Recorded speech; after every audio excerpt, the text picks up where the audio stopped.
Obyekt satılır. Ayna Sultanova'da Milli Arxiv İdarəsi, Azadlıq prospekti.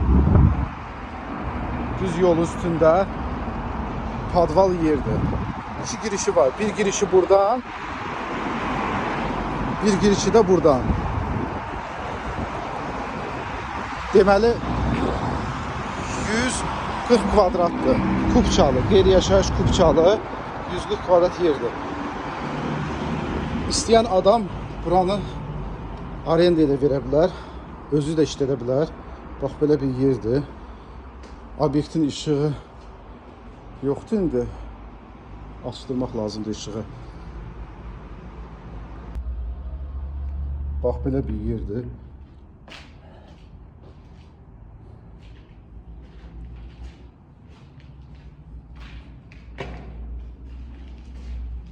Çok uzun yerdir.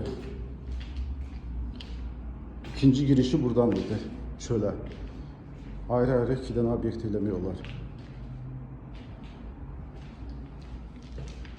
Qiyməti 120.000 manat. İndirim olacaq. İndirimlə bağlı heç narahat olmayın. Yaxşı bir indirim eləyərik. Siz də razı qalarsınız. Obyektin rəisi də razı qalar. Qeyri-yaşayış kubça ilə 120.000 manata.